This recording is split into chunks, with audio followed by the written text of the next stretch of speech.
everyone. This is Lynn Logic. Welcome to this week's episode, Season 3, Episode 1, Part 1. Changes. Turn and face the strain.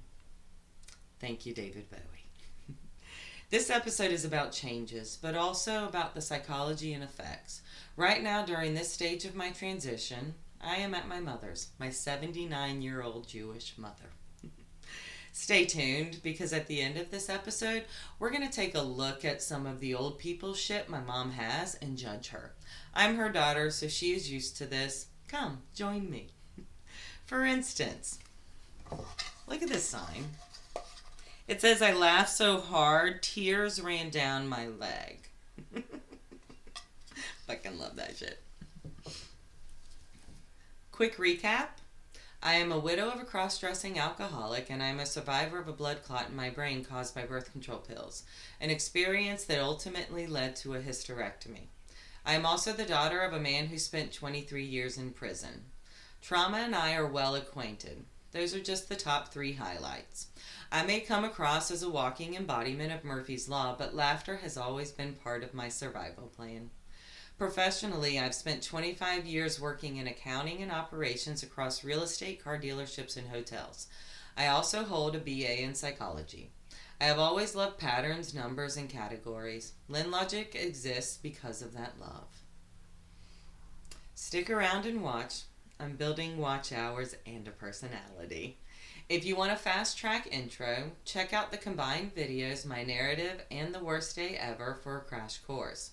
Also, Lynn Logic is now a podcast, which means you can listen to me while other people talk at you.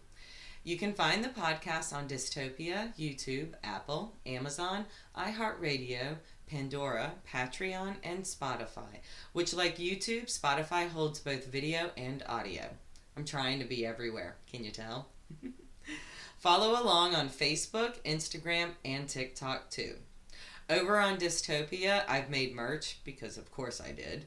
Each episode comes with its own episode-specific shit to buy. My twisted sense of humor also comes with visuals. You're welcome.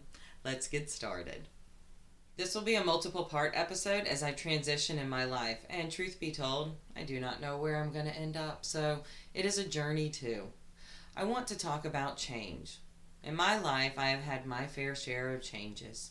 In my world, change can be divided into 2 categories, and those are based on choice. On whether or not the change is your choice. When change happens, it doesn't matter how the outcome is resolved or how you adapt.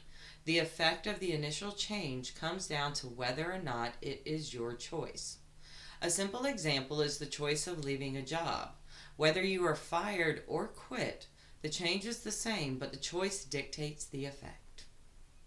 All the change in my life that was not my choice, well, the hardest bits happened in the last 3 years of my life and came with great loss.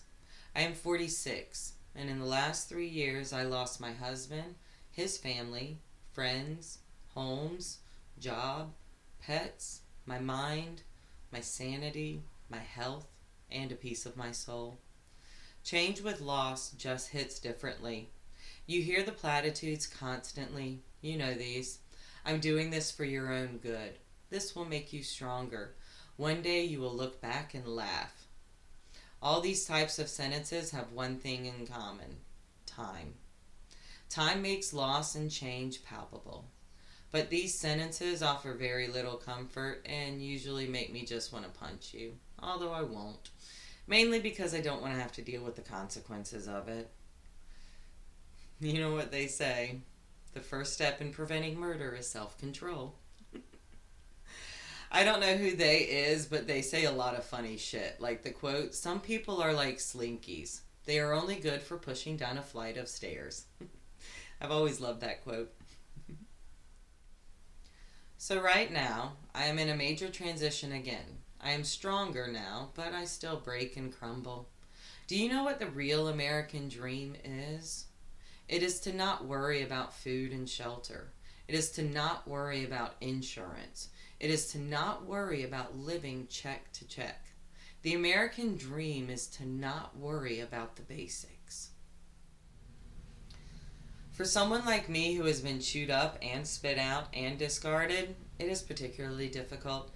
My anxieties are neurodivergent and have PTSD. I can no longer function in the world I spent so much time in. I am still looking for my new place in the world while I am trying to heal at the same time and explain to those around me why and how I'm not the same person I was before my late husband. I have realized something. I've been neurodivergent for a while. Did anyone else do this? When I was 16 and learning to drive in East Charlotte, I would figure out the speed to go down the roads so that you can hit every green light.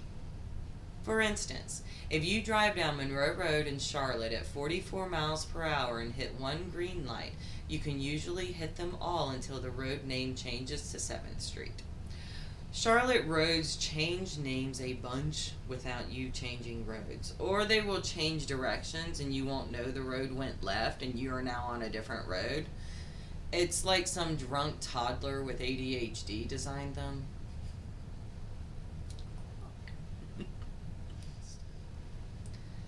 But change and loss can feel like failure. And to people who don't see the details, it can look like failure. How do you explain that getting up in the morning and having drive and doing something is a hell of an accomplishment for most people? Not just showing up, but showing up with a good attitude and doing what you do that makes you shine and people around you smile. I see me, I see you, and I love you. I know that you were dealt the cards you have been dealt, and you still do something. Healing and functioning are not the same thing. Look, I'm not special. The things I have been through are incredibly common. The only difference with me is not in quality, but quantity. I don't think I am special because what I've been through is familiar, albeit stacked, but familiar. I am relatable because I have had a lot of common shit happen to me. Widow of an alcoholic? Well, we have AA that is incredibly free and a support group on a massive scale to deal with the addictive tendencies of a drug we can't outlaw because it creates too much crime. But Al-Anon is just as full for those dealing with alcoholics. The blood clot in the brain caused by birth control pills, a low percentage, but still can happen. But here's the common bit. Migraines. The amount of people that suffer from migraines is high as fuck. And those that have had a migraine understand the pain and the fact that they suck hard, like a slap in the face in the middle of a blizzard. So when I say I had 20 years of chronic headaches, migraines, and migraine attacks that were semi-stroke-like, those with migraines understand the gravity. Now women understand when I say it was all caused by birth control pills. And afterwards led to a hysterectomy because of adenomyosis. Now women understand bleeding. I mean, we do bleed for a week and don't die. And yet motherfuckers still want to try us. Women understand pain. That's just a fact. We are trained by our bodies to accept pain. What else is a period other than preparation for birth in the pain department? And when I say the reason I was taking the birth control pills is because of PCOS, women understand that burden and annoyance. We deal. It's what we do. I put my bra on one boob at a time. Hell, I started this week by calling 988. Do you know what that is? I just learned about it recently. And I called it for the first time. It was nice. I needed to vent. I did make the girl cry and laugh so hard she couldn't breathe. I think I got a new follower. But I'm going to tell you, sometimes it is nice to talk to a stranger. Although I do get tired of telling my backstory. It is just so long. I got pulled over once and had the most white experience ever. I mean, I corrected the police officer when he mathed wrong and he thanked me. He was telling me how I could get out of the ticket by telling the judge my story, and I just responded with, I'm tired of telling my story. That is both true and false. I'm tired of explaining why I am the way I am or why my situation is super fucked. Hi, I'm Lynn. I like to be fucked, but not like this. Also, dude, you're giving me a ticket and then telling me how to get out of it. Huh. Weird world, right? That's fucking great. So yes, change is difficult, whether it is your choice or not. So once you get over the shock of the change, Cry if you need to, but then pick your ass up because it's chin up, tits out in this world. So come with me on my journey of change. I once heard a saying, the only constant in this world is change. I've also been recently told that you don't have to think to listen to me, so listen and laugh with me. Laughing is more fun than crying. Remember what them Bloodhound Gang boys said. Life is short and hard like a bodybuilding elf. Now, the next line of that is a bit darker and wouldn't apply to this situation. Oh, the irony of quoting a song called Lift Your Head Up High and Blow Your Brains Out for the point of inspiration. Alanis, is that ironic? Chin up, tits out, bye.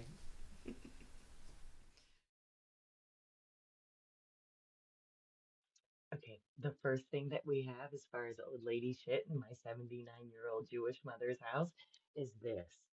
This is hand-shaped for, wait for it, hand towels.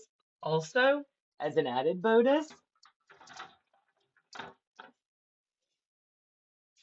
we have a pick because we ain't found shit. The other thing that we have in a 79-year-old Jewish woman's house is Torah pages. We also have the family wall of the old pictures. The old pictures.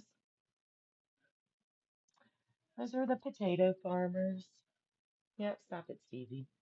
Then we have the pictures of the ancestors who came over through Ellis Island. These are my great grandparents, and they came over through Ellis Island from Belarus in the late 1800s. And this picture was taken in 1895. Yeah. Now, I do want to show you one thing that we have. You see this letter? This is a letter from the Pope to my grandmother offering, His Holiness cordially invokes upon you the divine blessings of joy and peace. Okay, so honestly, I think my grandmother did that because she really just wanted to have that letter on a wall of a Jewish woman. It was blessings from the Pope. So my mom is old, and which means that she gets approached by scammers a lot. And a scammer tried to sell her Trisha Yearwood pots and pans, and so she then, figured out it was a scam, and then wrote to Trisha Yearwood, and Trisha Yearwood sent her pots and pans. See, she's got pretty pots and pans. Okay, now here's the thing. Trisha Yearwood also sent a letter. See, can we just read one part of it where it says, "To my mother. I'm sure your daughters are proud of you. Sounds like they have a great dad. Give them my best." We do have a great dad. Her name is Leslie. Great dad. So you have to remember that this is my mom, which means that the pictures of me and my sister that line the hallways, there they are. Yes, they are. And take a look at little me in high school. There you go. Stand here. Okay, you see that on the wall? That dress, the amount of people in my family that came home from the hospital after being born in that dress is insane. I don't know how many it is, but it's hanging up in my mom's and it's still. Okay, let me explain something else that my mom has. My dog is 9.8 pounds, okay? What she's got are cats. This is Charlie.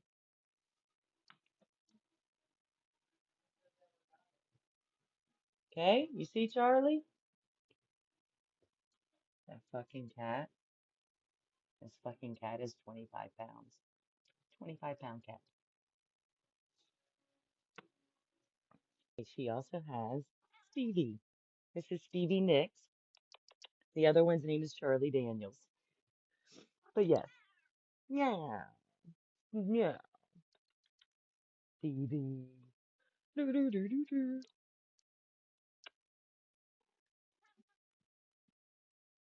All the lamps in my mom's house were my grandmother's, and they are beautiful. They look beautiful still. Bye. My mother has an obsession with bunnies. Let me show you how many bunnies are in this house.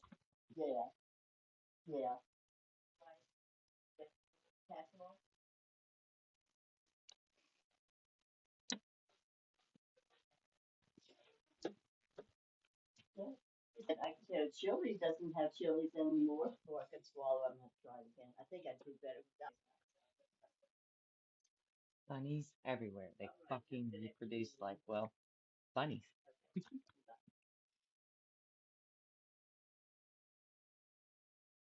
Season 3,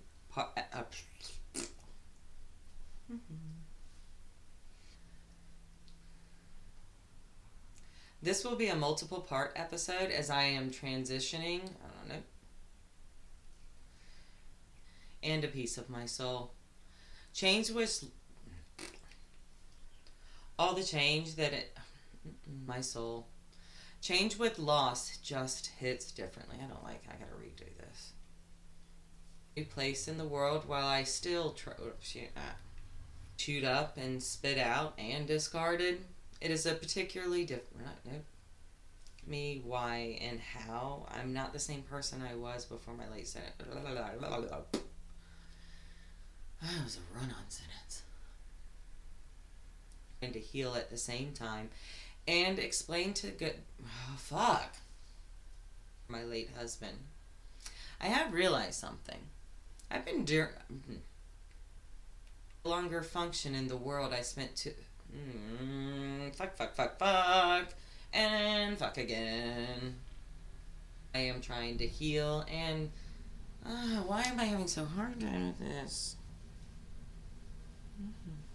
And doing something is a hell of accomplishment for no shit. Brew are incredibly common. The only difference with me is in it. The only difference with me is not in quality but quantity. I am relatable because I've had a lot of common shit happen to me. Wife of a. He was telling me how I could just. I put.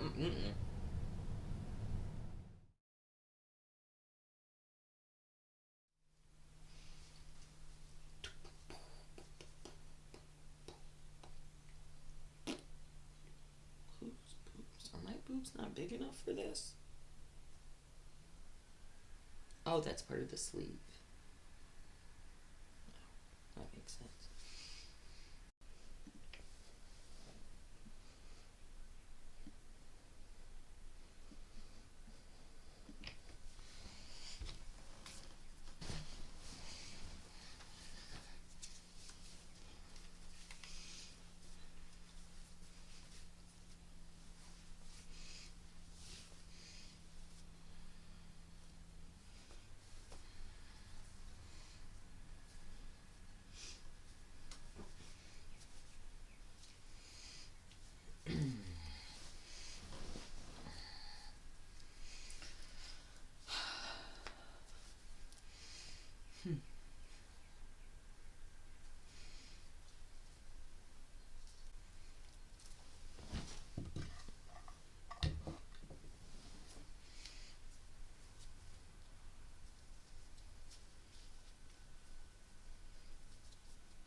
There we go. Sorry. Chin up, tits out. Bye.